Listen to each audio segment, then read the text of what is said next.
The following reading is from Rays of the One Light, Weekly Commentaries on the Bible and Bhagavad Gita by Swami Kriyananda. Many are the pathways to truth. Truth is one and eternal. Realize oneness with it in your deathless self within. The following commentary is based on the teachings of Paramahansa Yogananda.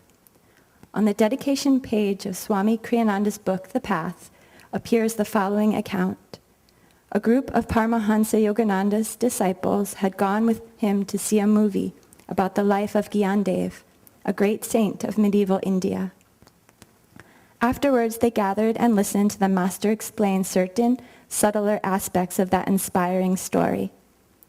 A young man in the group mentioned another film he had seen years earlier in India about the life of Mirabai, a famous woman saint. If you'd seen that movie, he exclaimed, you wouldn't even like this one. The guru rebuked him. Why make such comparisons? The lives of great saints manifest in various ways the same one God. The Bible contains a similar account in the Gospel of St. Luke, chapter 9. And John said, Master, we saw one casting out devils in thy name, and we forbade him, because he followeth not with us. And Jesus said unto him, Forbid him not, for he that is not against us is for us. The more central a truth, the greater the number of contexts in which it can be applied. Truth is like a pure white light, containing within itself the full spectrum of the rainbow. Let no one tell you what your path to God ought to be. Many are the paths. Select your own according to the dictates of your own nature, no matter how out of step that puts you with other people. Sri Krishna in the 3rd chapter of the Bhagavad Gita states, trying even unsuccessfully to fulfill one's own spiritual duties is better than pursuing successfully the duties of others. Better death itself in the pursuance of one's own duties. The pursuance of another's duties is fraught with spiritual danger. Thus, through Holy Scripture, God has spoken to mankind. Om, Om, Om.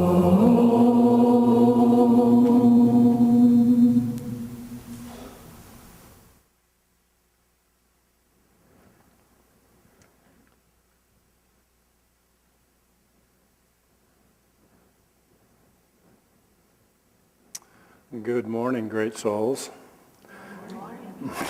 It's interesting to me that this talk, he talks about standing on your own 2 feet, basically, and about self-confidence and being strong in yourself. Sue and I watched a movie the other day, and there was the main character, and it was just being real fuzzy, and there was a writer for a movie, and he looks at her and he says, you know, you have to be the main character in your own movie, in your movie of life. You can't be, you can't play somebody else's role. You're the main character in your life, and you have to play it. And she goes, oh yeah, that's right. You know, it's our dharma to do what we have to do. You can't do what other people think you should do. You have to feel it inside and do it yourself. I like to get on Facebook occasionally, probably more than I should, but I didn't know this, but I saw a link on a friend's page that there's an atheist Facebook page. And there was a little cartoon, and this man walks up to this person and says, what do I have to do to find God? And the first person says, well, you must accept Jesus as your Savior and become baptized. And the next person says, and they plant Pentecostal or Catholic or Protestant and on and on and on. There's about 10 people. And, you know, the next person is, you have to follow the 10 Commandments, come to church on Sunday, you need to be confirmed, you know, and on and on and on it goes. Finally, they get to the end, and they even bring a Scientologist, and the Scientologist says, when you die, you get to rule another planet. And then they start arguing with each other. And pretty soon, all the religions are arguing with each other. And the atheist is standing there. He says, wait a minute. He says, I realize you're all from different traditions. You're all from different countries. You look at things differently. But truth is truth. You're all humans. 2 plus 2 is 4. What is the truth in your religion? And there's dead silence. And then the Scientology guy says again, when you die, you get to rule your own planet. And of course, they all start fighting again. And so this guy throws his hands away and walks away. But it is true. I mean, it's kind of what I feel religion is like today. There's a lot of just not quite sure what's going on, that they don't seem to be really working with each other. I do like the Pope's message. I think he puts people first, you know. I grew up in a Catholic tradition where guilt was a major part of what you do. And there just isn't any room for it. As Yogananda taught, God is this close. He's just behind your thoughts. He's always just behind your thoughts. And Yogananda's talk in Man's Eternal Quest, he gives a talk about mankind is always looking for that something else that's going to make him happy. And whether it's a new car, a new job, a new relationship, anything that they do, something else is going to make them happy. Until they realize suddenly that it's not outside, it's inside. Yes, we need to do these things. You need to live your life. And sometimes you do need to change your job or a relationship or whatever. But true contentment lies inside. True contentment lies in reaching that point inside. If you look at saints' lives, they usually will reach a point in their life where they get super depressed because they're not finding what they want in life. It just isn't there. And then they go inside, they find God inside, and then they go out and do whatever their mission might be. And to a large part, I think we're very much the same way. You reach a point in your life where you say, there's got to be more to it. There's got to be something inside that's going to make me happy. And we all are different temperaments. We all come from different religions. There isn't really there's not a right outward way to do it. When I was living at the village, I worked in a cabinet shop, and one day we got a load of wood from this guy. And he walks into the cabinet shop, and he's looking around, and he goes, who is this picture of this woman I see all over this place? And I go, oh, it's Yogananda. He's our guru. And he says, your guru? And I said, yeah, we all follow him. And I asked him what his religion was, and he was Seventh-day Adventist.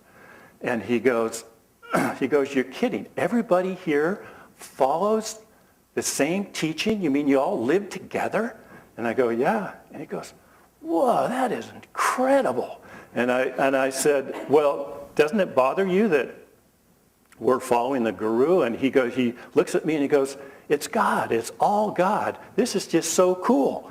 So that weekend he brings his family up and they have a picnic up on the ridge so he can show his kids and his wife Ananda. And I just thought, you never know, you know. You just never know. There's so many different religions out there.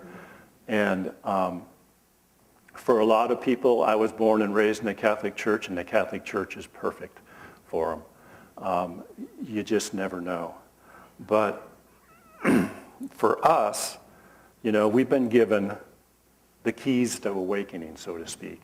You know, we have been given Om, Hong Sa, Kriya, for the path to travel inside and find what truth is. And that's really what it comes down to. What is truth? Mahatma Gandhi said truth is God. And a few weeks ago, I gave the explanation of a brother monk in SRF who said, truth is exact correspondence with reality. And that reality can't be opinion, it can't be intellect, it can't be emotion, it has to be consciousness, because that's what we are. God is consciousness, and that's who we are. And if we tune into that truth, it's pretty obvious who we are and what we should be doing. A couple things I think that have helped me a lot since I've been on the path of meditation. And one of the most important ones for me is group meditation, and at least once a week, because I can't explain it, but it really heightens your satsang. It heightens your ability to go deep. You feel more connected, even if that group meditation may be just a couple of people somewhere. We have one here. We had Lahiri's Mahasamadhi celebration. Mahasamadhi basically means a yogi's conscious exit from the body. We had that Saturday night. His birthday is actually September 30th. And like my twin brother, his birthday was a few days ago, and like other great people, end of September, 1st of October is a great day for famous people having their birthdays. But anyway, those group meditations are powerful. You exchange a vibration with other people. There is nothing that works for me. The other thing that works for me is a technique that I've been using. I meditate every day, twice a day. I try to have a longer meditation on the weekends. But the thing that really helps me a lot is something Yogananda said, when he said, once you do your techniques, your Hong Sa, your Om, and your Kriya, he said, dump the body into the infinite. So I've been practicing that a lot, dumping the body after I get done meditating. And it's a pretty effective way to do it. Of course, you've got the mind right there that's just going crazy. And after a while, it'll start to fade away. And it's funny because as long as you stay focused at the point between the eyebrows and really concentrate, it works. But if your gaze starts to drop and you begin to fade, the mind comes back and it's just going like crazy. And that chatter is just ridiculous. But dumping the body has really seemed to help me go deep into that stillness. Because once you get into that stillness, you begin to feel joy. You begin to feel that truth. And it may be not something that's cognizant right away, but after a couple of weeks of meditation, you finally start saying, boy, it just adds a tone to your day that you just simply can't replace. A lot of people here, the other thing that works well, and something that has totally rejuvenated my spiritual path, is going on pilgrimage. I've been on this path for 30 years, and I got lucky when I was living down in California. I got around a lot of people that like to travel, and we went on pilgrimage many times. And I remember going to Yogananda's home. First time I did it, it was like, okay, here's Master's home. Master's been dead for a long time. I really got to dig deep and go deep into the vibration of this place. But I ignored the vibration that was already there, the people that were there. I just thought, I've got to go deeper than that. And the first time I was there, it didn't work.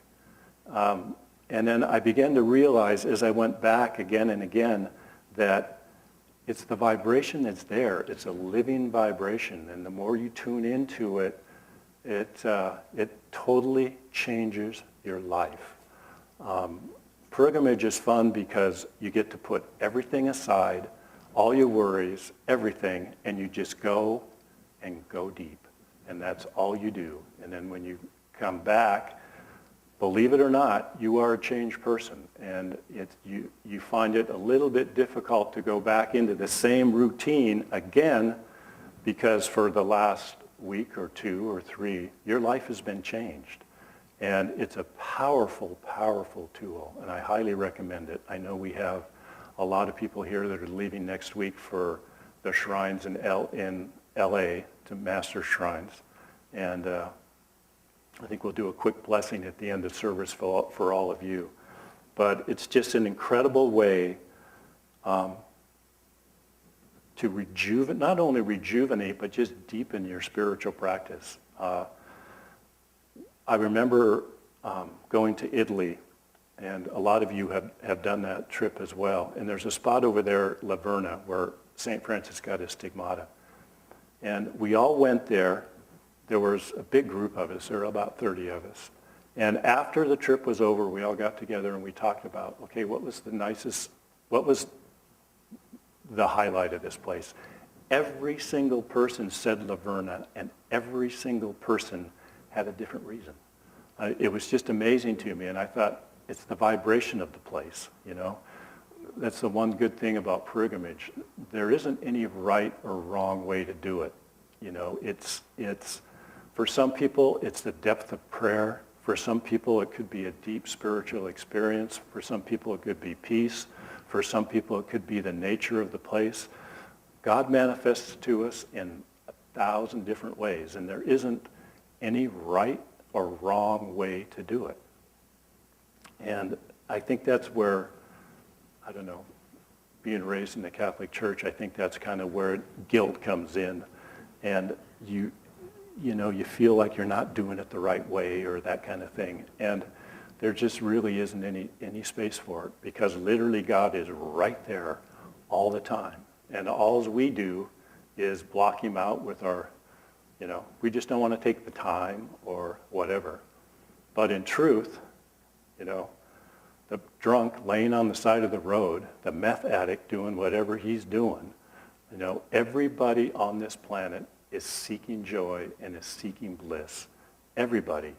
And the only difference between them and us is we found a method that works, you know, that we can actually use, and they're still trying to find that something else out there that's going to make them happy. But there's no guilt. There should be no guilt or no shame in anything that you do, because we're all on the same path. We're all humans working toward that point in our lives where we can find true happiness. And, you know, for a lot of people, you know, the material world is where it's at, and you're going to get slapped around pretty good unless you have that center of contentment. Because once you have it, I mean, we've all experienced that joy in meditation. A lot of times for me, the deeper I go in meditation to really feel good, when I walk outside, it seems like all hell breaks loose, you know? And it's just all this stuff going on, and I find myself getting tense and everything, and I just thought, wait a minute, it doesn't matter. It's God's life. It isn't really my life, you know? I'm just here going through the motions, and once I give up ownership of it, and I'm just there doing the best I can, it just always seems to work. Divine Mother always has a way of getting me through things. So many are the pathways to truth. Yes, there are many pathways to truth. And we all come about it in different ways. And there is no real wrong way or right way. But we have the techniques and we have the ability to go deep.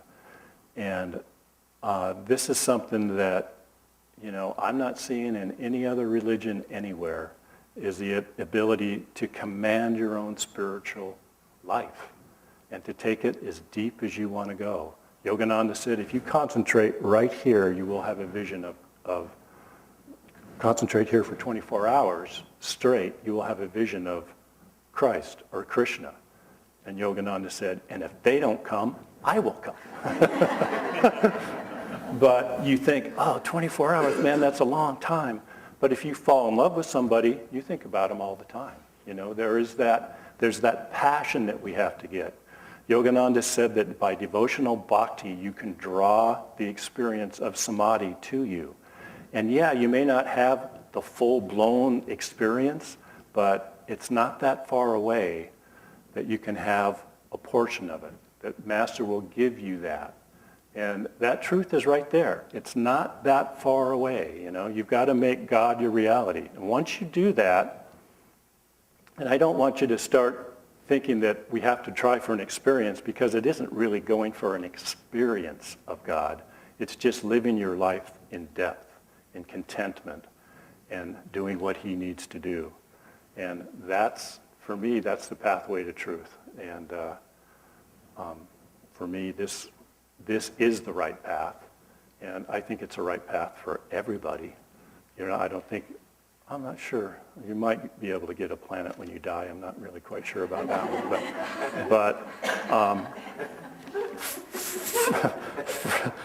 For me, like Yogananda said and the brothers, Kriya Yoga works like mathematics. Kriya Yoga in devotion, it works like mathematics. It cannot fail. So we're all on the same path. We will all get there. And part of our biggest issue is we don't think we're there. You know, we think that it's too far away and it's too far out of our grasp. But once you feel that God is real and that you can actually find him and have him in your life, your whole life changes. For me, it was just an awakening, sitting on a couch, being pounded by my older brothers, telling me I needed to wake up and straighten out my life. And in an instant, suddenly my consciousness opened and everything changed. And from that point on, I was on the spiritual path, whether I liked it or not. You know, it was just like, you know, God is literally that close. I brought this up once before, a book by Franklin Merrill Wolff, Pathways Through to Space. And that's really what we're doing. We're trying to get through our mind into that space, into that consciousness within us that is God. He had a great awakening, was in Samadhi for 3 months. And he said that there was always in the corner of his consciousness this space. And he began to realize that after he'd been in it for a long time, it was God. It was the Christ consciousness shining into his life. And he didn't realize it at first, but after he'd been in it for a while. And so that's why he titled his book that, Pathways Through to Space. And every time I sit and meditate, I think, that's what I'm doing. I'm making that journey to Christ, to truth, which is, you know, this far away. All we have to do is look at it.